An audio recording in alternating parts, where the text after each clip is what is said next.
El disparo láser pasó rozando la cabeza de Jake mientras se lanzaba detrás de una roca cristalina. El planeta Kepler 42b vibraba bajo sus pies con cada explosión que sacudía el terreno rocoso. La guerrera alienígena de piel azulada y ojos dorados apareció sobre el acantilado, sus largas piernas musculosas brillando bajo la luz de las dos lunas gemelas. «Humano cobarde», gritó en un español perfecto que lava la sangre. «Mis piernas son para la batalla y cazarte». Jake revisó su rifle de plasma. Solo le quedaban 3 disparos. La misión de reconocimiento se había convertido en una pesadilla cuando su equipo fue emboscado por las cazadoras de Vexani, una raza guerrera que dominaba este sector de la galaxia desde hacía milenios. Amy, ¿me escuchas? Susurró por el comunicador mientras esquivaba otro disparo que convirtió la roca en vapor brillante. Aquí, Amy. Estoy rodeada en el Valle Sur.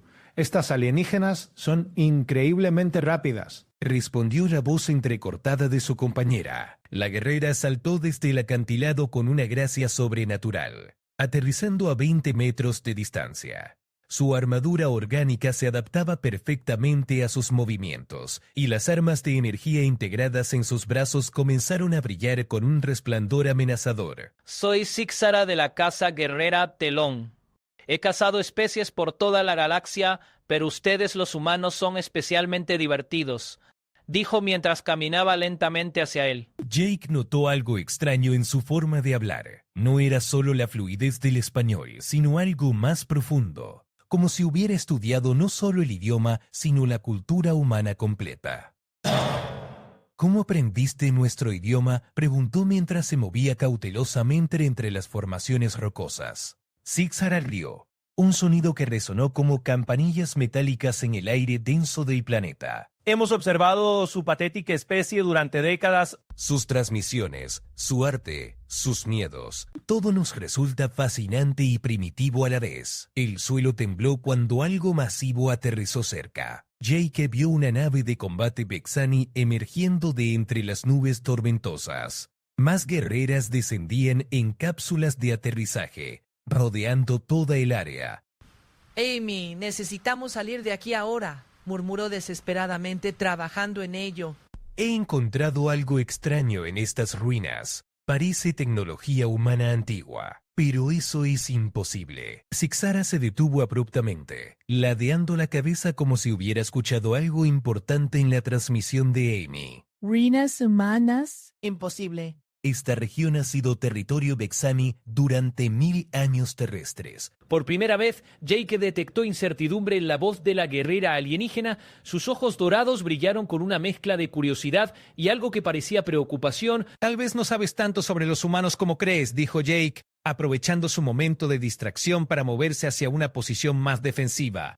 Sixara gruñó, pero no atacó inmediatamente. En lugar de eso, activó un dispositivo de comunicación en su muñeca y comenzó a hablar rápidamente en su idioma nativo. Una serie de clics y silbidos melódicos. Preguntó Jake, manteniendo su arma apuntada hacia la guerrera. Símbolos que reconozco. Coordenadas estelares. Y algo más, Jake. Hay nombres grabados aquí. Nombres humanos, pero las fechas son de hace más de 500 años. El rostro de Sixara cambió completamente. La confianza arrogante fue reemplazada por algo que Jake nunca esperó ver en una guerrera Vexani. Miedo genuino. Eso cambia todo, murmuró la alienígena bajando lentamente sus armas. Si lo que dice tu compañera es cierto, entonces hemos cometido un error terrible. Jake mantuvo su guardia alta, pero sintió que la dinámica de la situación acababa de cambiar dramáticamente. El viento nocturno de Kepler 42b llevaba consigo el aroma de ozono y metal fundido, mientras las dos lunas proyectaban sombras danzantes sobre el terreno alienígena que tal vez no fuera tan alienígena después de todo. Jake, esto es mucho más grande de lo que pensábamos. Necesitas ver esto personalmente. Sixara miró directamente a Jake, sus ojos dorados reflejando las lunas gemelas. Humano, propongo una tregua temporal. Si lo que tu especie ha dejado aquí es lo que creo que es, entonces ambos estamos en grave peligro. El sonido de más naves aproximándose llenó el aire nocturno, pero esta vez no eran Vexani. Jake reconoció inmediatamente el rugido característico de los motores de la flota terrestre. La situación acababa de volverse exponencialmente más complicada. Acepto tu tregua, dijo Jake, sintiendo que estaba a punto de descubrir algo que cambiaría para siempre su comprensión del lugar de la humanidad en la galaxia. Sixara nodó gravemente. Entonces vamos a descubrir juntos qué secretos han estado esperando en la oscuridad de este mundo aparentemente perdido. Las explosiones distantes indicaban que la batalla principal apenas estaba comenzando. Pero Jake tenía la extraña sensación de que la verdadera guerra no había ni siquiera empezado todavía. Amy emerged from behind a cluster of crystalline formations, her face pale with shock and her hands trembling. As she held a small metallic artifact, the object pulsed with a soft blue light that seemed to respond to her heartbeat, creating an eerie synchronization between human biology and alien technology. "Jake, you need to see this immediately," she said, her voice carrying a mixture of excitement and terror. This isn't just some random human settlement from centuries ago. These are coordinates, star maps, and what appears to be a complete database of Vexani military positions and weaknesses. Sixara moved closer, her predatory instincts temporarily suppressed by curiosity and growing concern. Her golden eyes fixed on the artifact in Amy's hands, and her expression shifted from suspicion to something resembling recognition. "That device," the alien warrior said slowly, "bears the marking of the ancient Talon House. But it has been lost for over 2 million years. How could humans possess technology that predates their space travel by millennia?"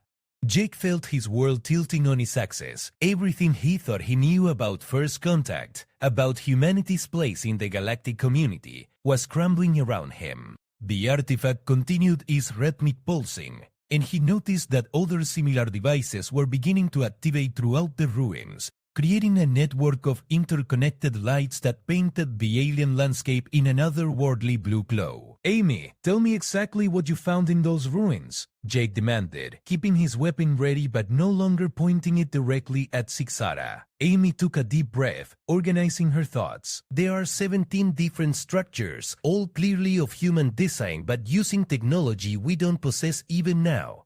Each building contains star charts that show not just our local galaxy, but detailed maps of Vexani space, including planets they consider sacred and secret.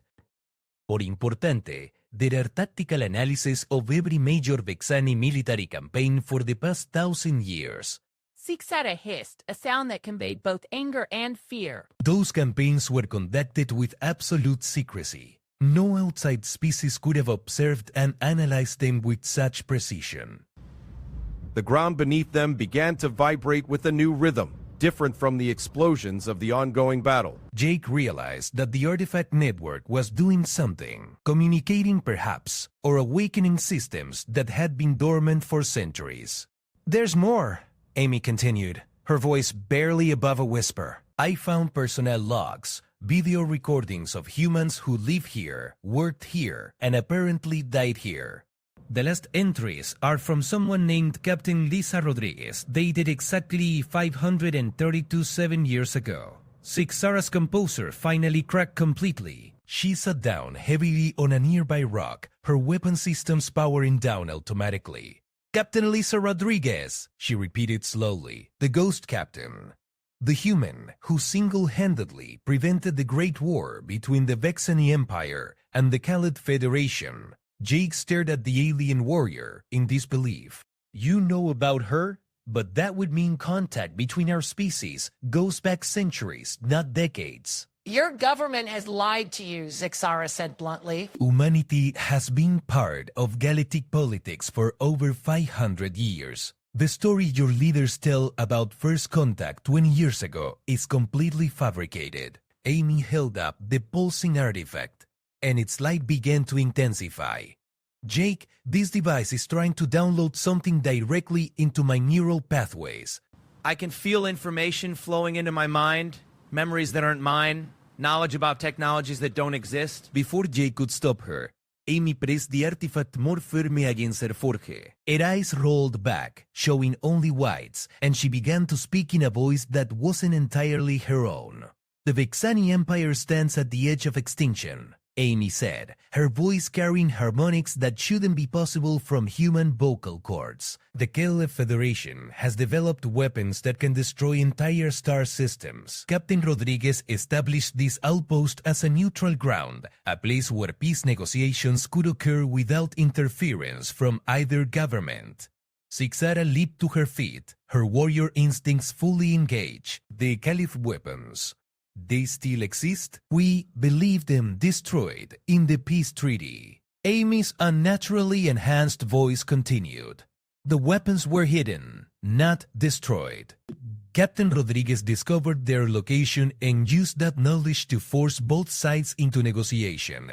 But she died before she could reveal the location to anyone else. Jake felt pieces of an enormous puzzle clicking into place in his mind. So this is why the Vexani have been so interested in human space. You've been looking for information about those weapons.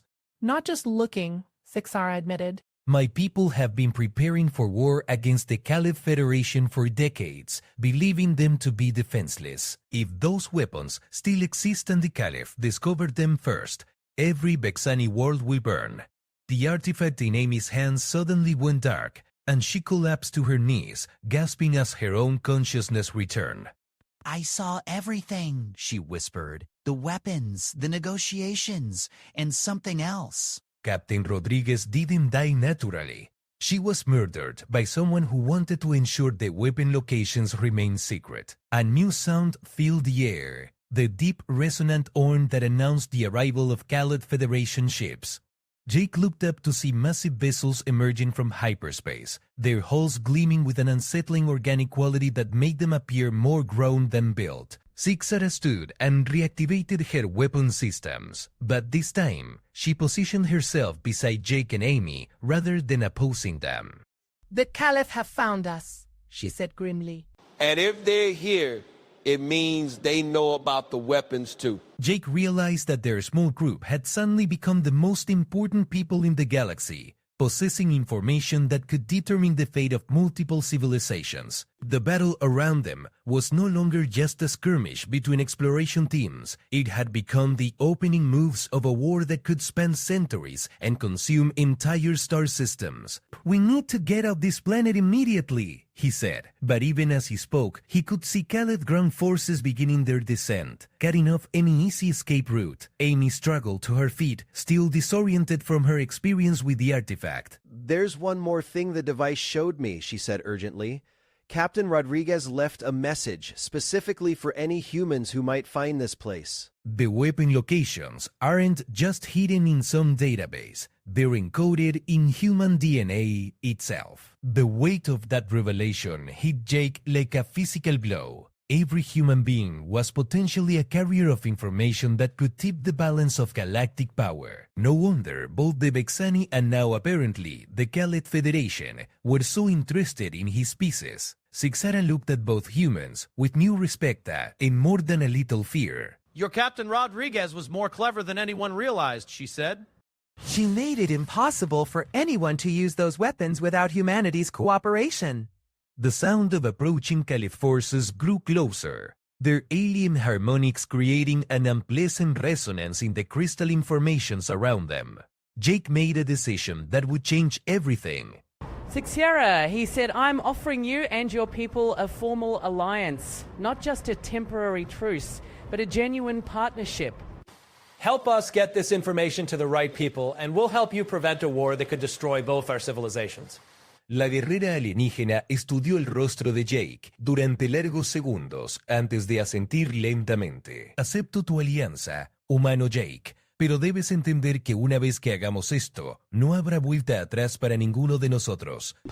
Amy se incorporó completamente con el artefacto aún brillando débilmente en sus manos. Hay algo más que necesitan saber, dijo con urgencia. El dispositivo me mostró que Captain Rodriguez no solo escondió las ubicaciones de las armas, creó un sistema de seguridad que requiere códigos de activación específicos de múltiples especies para funcionar. Xara frunció el ceño, procesando esta información. ¿Múltiples especies? Exactamente. 3, respondió Amy. humana, Vexani, y una tercera que no pude identificar claramente. Pero las imágenes sugerían que podría tratarse de los propios Khaled. El suelo tembló cuando las primeras cápsulas de aterrizaje Khaled impactaron cerca de su posición. A diferencia de la tecnología Vexani, que era elegante y cristalina, los dispositivos Khaled tenían una cualidad orgánica inquietante, como si hubieran sido cultivados en lugar de construidos. Eso explica por qué los Khaled están aquí, murmuró Sixara. No solo buscan las armas, necesitan representantes de todas las especies involucradas para activarlas. Jake sintió que la situación se volvía más compleja cada segundo. Pero ¿por qué Capitán Rodríguez haría algo así? ¿Por qué no simplemente destruir las armas por completo? Amy consultó el artefacto nuevamente y sus ojos se iluminaron con comprensión. Porque no eran solo armas, dijo lentamente. Eran también la clave para una tecnología de terraformación que podría convertir planetas muertos en mundos habitables. Capitán Rodríguez sabía que algún día las tres especies podrían necesitar trabajar juntas para sobrevivir. Las formas alienígenas comenzaron a emerger de las cápsulas Khaled y Jake pudo ver inmediatamente por qué esta especie era tan temida en toda la galaxia. Los cuerpos parecían fluir más que caminar, adaptándose constantemente a su entorno, y sus armas se formaban directamente desde su propia estructura biológica. Humanos y Vexani, resonó una voz que parecía venir de todas las direcciones a la vez. Hemos venido a reclamar lo que legítimamente pertenece a la Federación Khaled.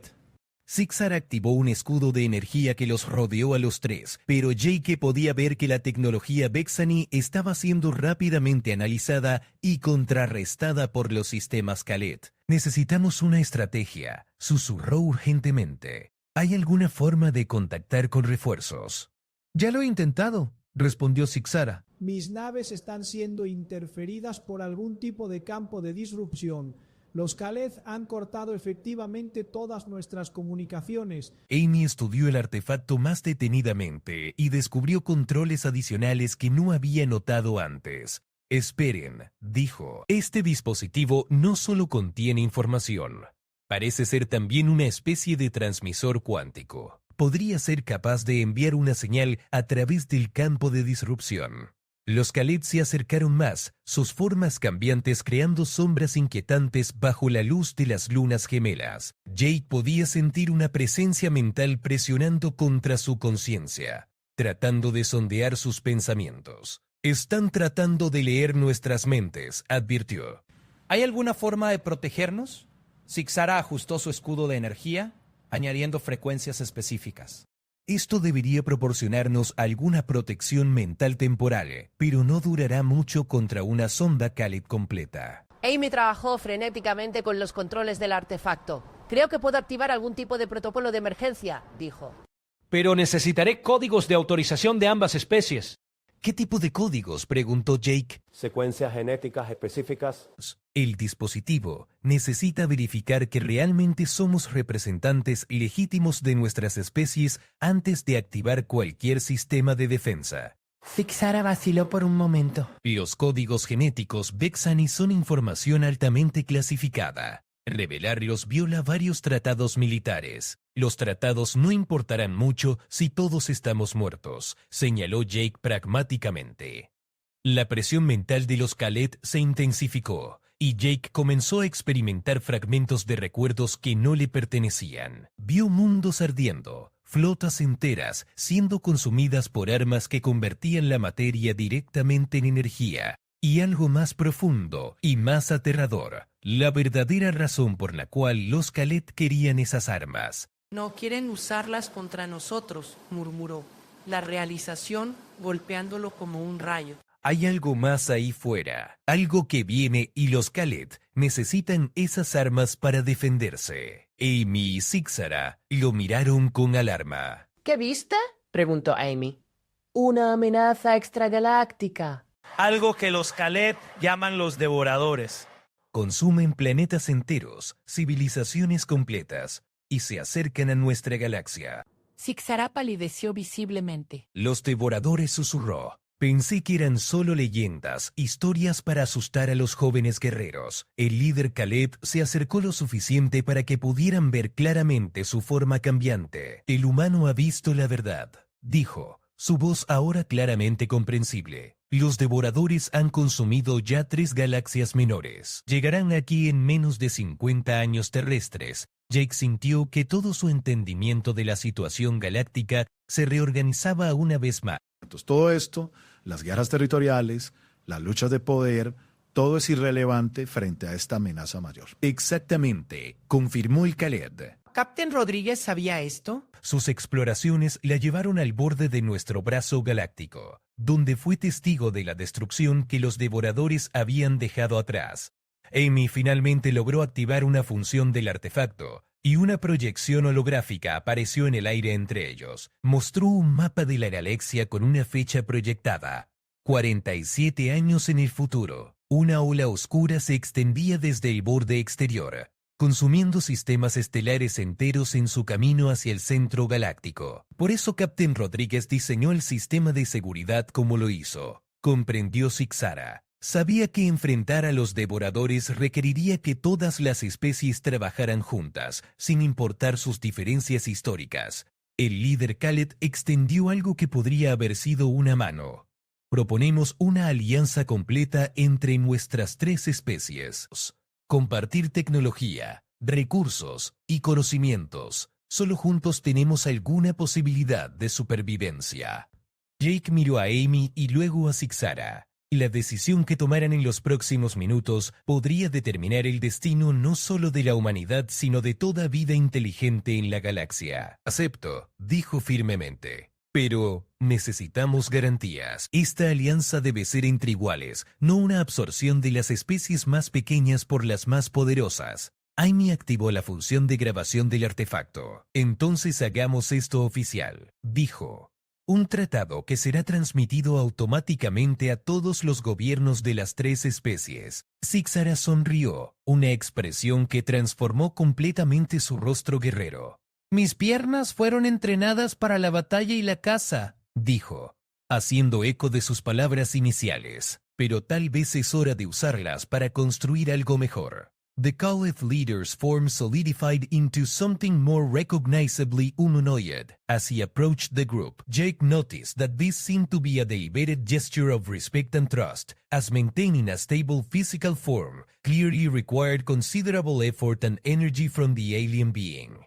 I am Coordinator Bashtai of the Khaled Federation, he said, his voice now carrying tones that were almost musical. What you have witnessed today through the artifact's memories represents only a fraction of the true scope of the Devourer threat. Amy held up the still glowing artifact, its blue light now pulsing in synchronization with similar devices throughout the ruins. This network Captain Rodriguez left behind. It's not just an information storage system. It's a communication array designed to coordinate defensive strategies across multiple star systems simultaneously. Jake felt the weight of responsibility settling on his shoulders like a physical burden. How long do we have to prepare? And what exactly are we preparing for?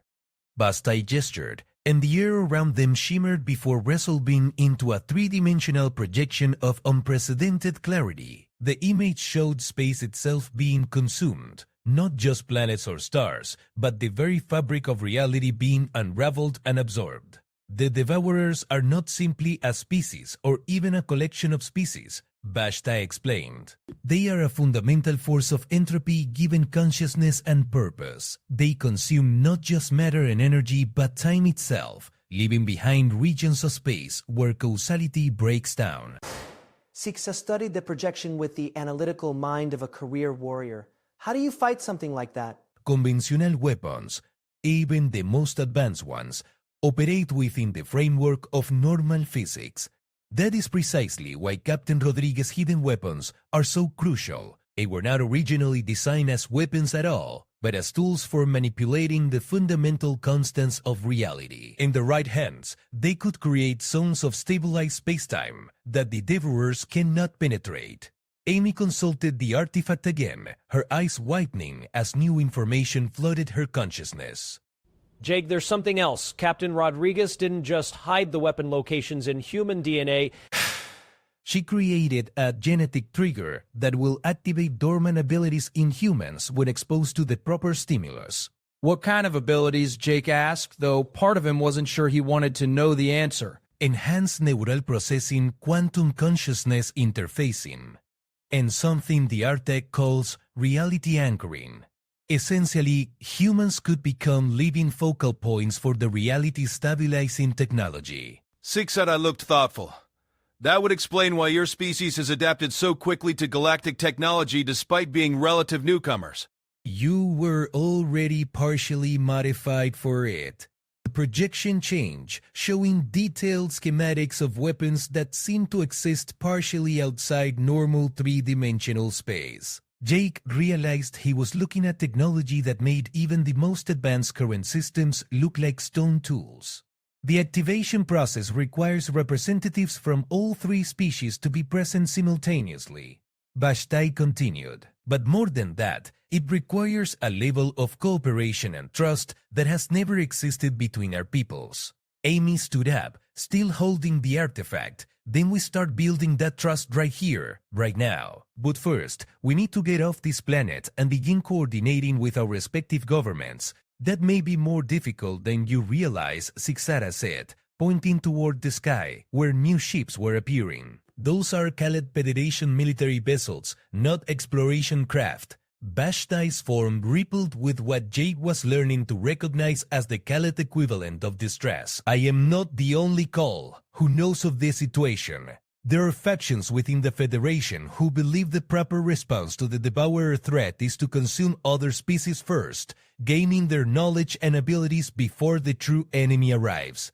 And there are Vexeni houses who would prefer to die fighting than accept help from others, Sixara admitted. Honor and independence are core values that make cooperation extremely difficult for my people. Jake looked around at their small group, realizing that they might be the only hope for a peaceful solution to a crisis that threatened all life in the galaxy. Then we make ourselves indispensable, he decided. We become the living proof that cooperation works. Amy activated a new function on the artifact, and suddenly the air around them began to shimmer with energy patterns that made Jake's eyes water. I'm activating the network Captain Rodriguez left behind. Every similar site in this sector of the galaxy is coming online. The effect was immediate and dramatic. Information began flowing between the ruins and similar sites on dozens of other worlds, creating a web of communication that spanned light years instantaneously. Quantum entanglement on a galactic scale, Vashtai said with something approaching awe. Captain Rodriguez was centuries ahead of even our most advanced scientists. Through the network, they could suddenly sense the presence of other beings, members of all three species gathered across multiple worlds, all receiving the same information simultaneously. The magnitude of the coordination required became clear. We need to organize this properly, Jake said. Create formal command structures, establish protocols for sharing technology and resources, and most importantly, figure out how to overcome 5 centuries of mistrust and conflict. Sixer activated her own communication systems, which now seem primitive compared to the artifact network. They will listen to reason, especially if presented with evidence of this magnitude. And I have contacts within the civilian government of the Khalif Federation who can override military decisions if necessary, Vashtai added. Amy studied the flow of information through the network, her expression growing more troubled with each passing moment. There's something else we need to address immediately, she said. The network is detecting Devourer scout probes at the edge of our galaxy. They're 47 years ahead of schedule. The weight of that revelation hit all of them simultaneously. Their timeline for preparation had just been cut by nearly half, and they were still in the earliest stages of even basic cooperation. How long do we actually have? Jake asked, dreading the answer. Amy consulted the artifact one final time before answering. 23 years to any three species that have been enemies for centuries, master technology that transcends current scientific understanding, and prepare a defense against a force that has consumed entire galaxies. Jake looked at each of his unlikely companions and realized that their success or failure would determine whether consciousness itself would survive in their corner of the universe. The hand that had brought them together had evolved into something far greater, a race against extinction itself. Then we better get started, he said, and stepped forward to place his hand on the artifact alongside Amy's. After a moment's hesitation, both Sixara and Vashti joined them. The network responded immediately, and Jake felt his consciousness expand beyond anything he had ever experienced, touching minds across the galaxy and beginning to weave together the foundation of an alliance that would either save them all or witness their final moments together.